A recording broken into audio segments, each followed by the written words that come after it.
Hi, everyone. I'm Brittany Webb, the founder and one of the therapists here at Better Minds Counseling and Services. Today, I'm actually going to go over a little topic about self-diagnosing anxiety, and actually kind of explore a little bit more in a blog post that I wrote recently.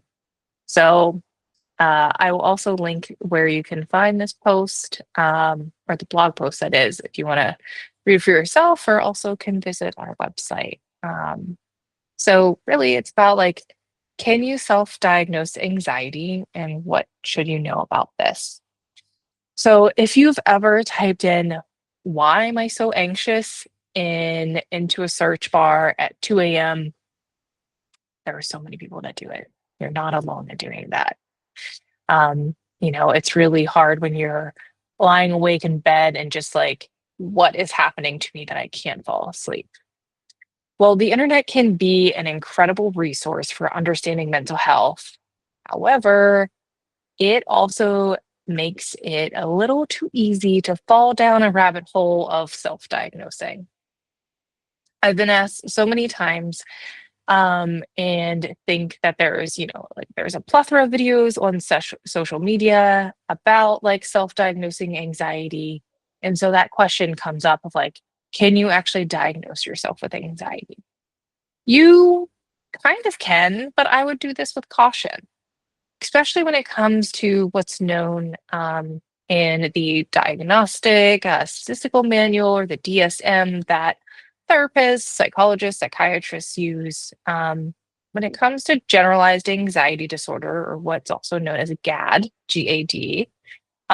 which is also one of the most common diagnoses, and especially the therapist's name for just anxiety. But understanding your symptoms is a great first step. Um, Really, with a professional diagnosis, it can offer clarity, support, and a game plan that's tailored to you.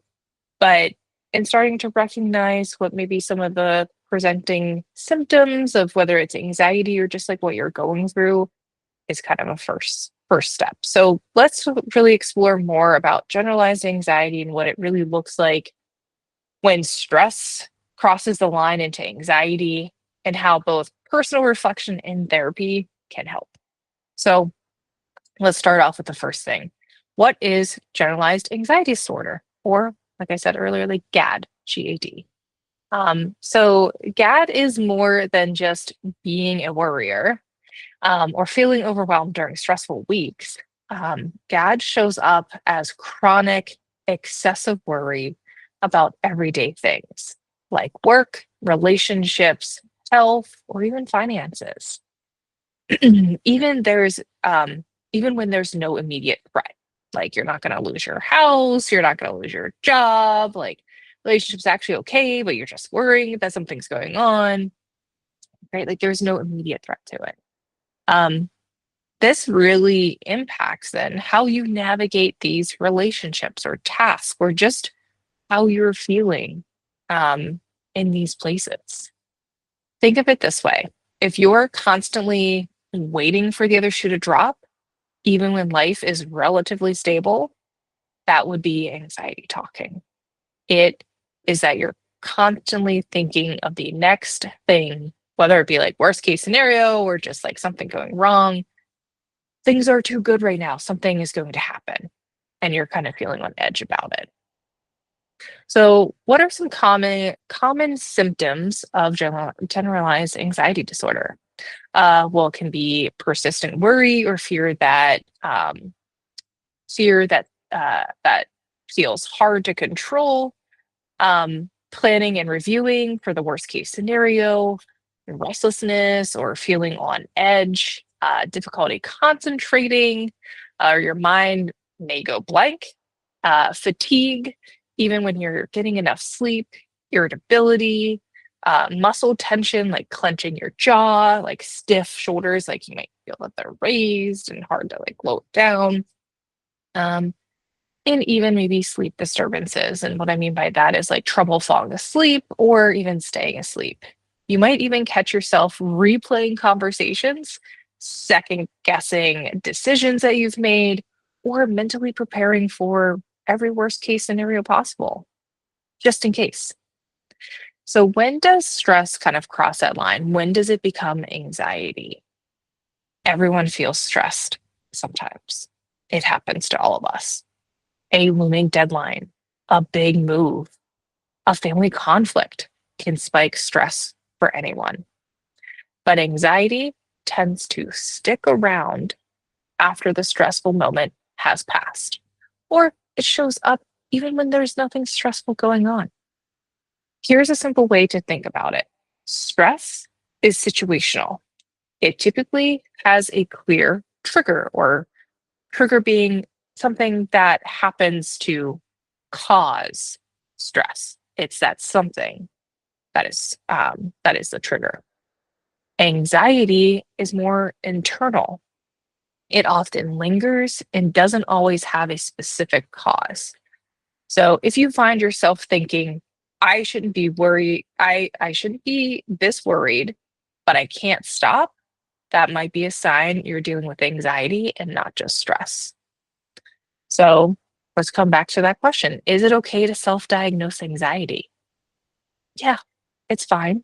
It's okay to track your mental health, kind of notice what's going on for yourself. In fact, being in tune with your feelings is a skill. It is a skill that you can develop over time. You might recognize patterns like you always feel dread before the workday starts. You avoid social settings, not because you're introverted, but because they feel overwhelming. Your mind races when you're trying to relax. Self awareness is really powerful, but sometimes it can have its limits.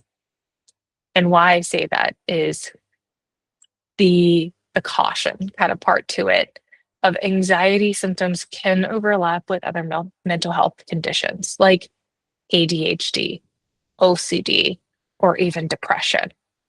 A therapist or licensed clinician can help tease apart what's really going on and offer a clear diagnosis if one's even appropriate. So, three things you can do right now to navigate anxiety. If you're not feeling quite ready to talk to someone, but want to feel kind of like more in control about what's going on for yourself, one, name the worry. So instead of spiraling into what if everything goes wrong, try saying out loud or even writing it down. Like, I'm worried that I'll mess up this presentation because I want to be seen as competent, or I want to be seen even as an expert in this topic.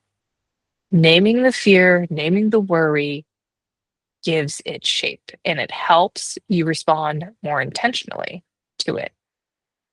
Number two, check your body. Scan your body. Are your shoulders tense? Is your jaw clenched? Are you breathing shallowly? Like you can't kind of be able to breathe deeper.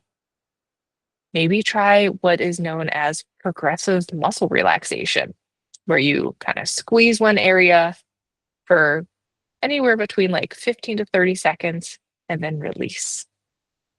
Or what you can also do is let yourself slow down, even if it's just for a minute. You find one of my favorite things to do for clients is when you're brushing your teeth. How often are you grabbing your toothbrush and just going to town as quickly as possible, maybe even multitasking? Slow down. That will help reduce that anxiety, tension that is also showing up in those activities. The third one is create a what's called a grounding ritual. So anxiety thrives on uncertainty. Establish a morning routine or evening routine, whether it's making tea, taking a short walk, or journaling, to give your brain a sense of structure and safety. That is something that it can rely on kind of every day, that you have this kind of routine going on. It will be really helpful that there is kind of that certainty that you can establish in your everyday. Now I want to look at 5 ways a therapist can help with anxiety. So, working with a therapist isn't just about venting, it's about building tools that actually work for your brain. Here's how therapy can help with anxiety. So, the first one is clarifying the root of your worry. Is the anxiety stemming from perfectionism, past trauma, family patterns? A therapist can help you zoom out and identify the deeper why. It's really hard when we're like in the situation ourselves to be able to pan back and understand it. A therapist can help you do that. Number two is learning evidence based skills. And what I mean by evidence based skills are skills that have been routinely tested and proven to work. So, techniques that involve from like cognitive behavior therapy, CBT, exposure therapy, or even a step beyond exposure therapy is exposure and response prevention, which is ERP, and also acceptance and commitment therapy, or ACT. All of these help retrain anxious thinking patterns. Number three is building coping strategies. From setting boundaries to interrupting thought spirals, therapy gives you practical skills you can use in everyday life. Number four is creating a safe space. Therapy really helps to create this. Sometimes the simple act of being heard without judgment is healing.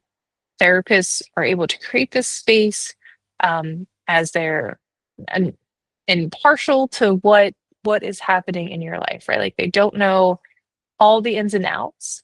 They're there really for you. The fifth one is tracking progress together. It's easy to miss how far you've come, especially when you're the one in it. Again, right? Therapists can reflect progress back to you, adjust where treatment is going as needed, and celebrate the wins that really matter.